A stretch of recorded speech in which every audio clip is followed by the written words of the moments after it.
केंद्र सरकार ने मध्य प्रदेश के 4 शहरों के लिए 2,753 करोड़ रुपए के शहरी अधोसंरचना पैकेज को मंजूरी दी है। ये राशि शहरों के विकास और आधुनिक शहरी सुविधाओं के विस्तार के लिए खर्च की जाएगी। मध्य प्रदेश शासन के सामान्य प्रशासन विभाग के अपर मुख्य सचिव संजय दुबे ने बताया कि अर्बन चैलेंज फंड केंद्र सरकार की महत्वपूर्ण योजना है।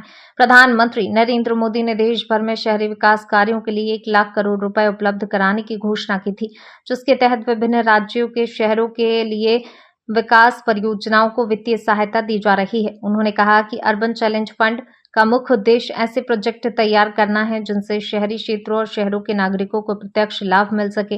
इसके अंतर्गत आधारभूत संरचना, यातायात, सार्वजनिक सुविधाओं और अन्य शहरी विकास कार्यों को बढ़ावा दिया जाएगा।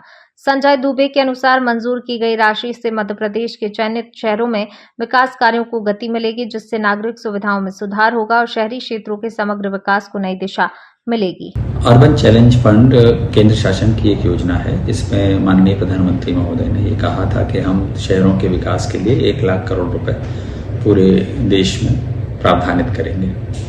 अर्बन चैलेंज फंड का उद्देश्य ये है कि ऐसे प्रोजेक्ट्स बनाए जाएं जिससे आम नागरिकों को शहरी क्षेत्रों में लाभ मिले, और उसके लिए उन्होंने ये कहा है कि 25% ग्रांट, जितने भी परियोजना की लागत होगी उसकी 25% ग्रांट जो है वो केंद्र शासन देगी। 50% ग्रांट 50% जो उस योजना की लागत होगी वो बैंक से लोन के माध्यम से या बॉन्ड, म्युनिसिपल बॉन्ड्स को नेशनल स्टॉक एक्सचेंज में या बॉम्बे स्टॉक एक्सचेंज में लिस्ट करने के बाद मार्केट से आपको रेज करने होंगे, और बाकी शेष बचे हुए 25% राज्य शासन और म्युनिसिपल कॉर्पोरेशन में से कोई भी लगा सकता है। तो उसी योजना के तहत हम लोगों को प्रस्ताव भेजने हैं जो मध्य प्रदेश के विभिन्न शहरों से जाने थे। इसमें हमने पिछले दिनों करीब 5 शहरों के प्रस्ताव भेजे थे, जिसमें उज्जैन, इंदौर, जबलपुर, रीवा शहर सम्मिलित थे।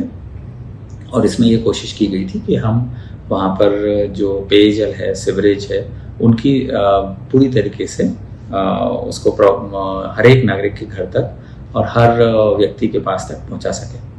तो उसके अंतर्गत विभिन्न परियोजनाएं स्वीकृत हुई हैं, लेकिन ये पहली और आखिरी परियोजना नहीं है। इसमें लगभग 2,600 करोड़ रुपए की परियोजनाएं स्वीकृत हुई हैं, और आने वाले समय में लगभग हम 20,000 करोड़ की योजनाएं अन्य शहरों से भी और इन शहरों से भी कुल मिलाकर के प्रस्तावित करेंगे, जो केंद्र शासन को जाएंगी और फिर उसके बाद वहाँ से स्वीकृति प्राप्त होगी।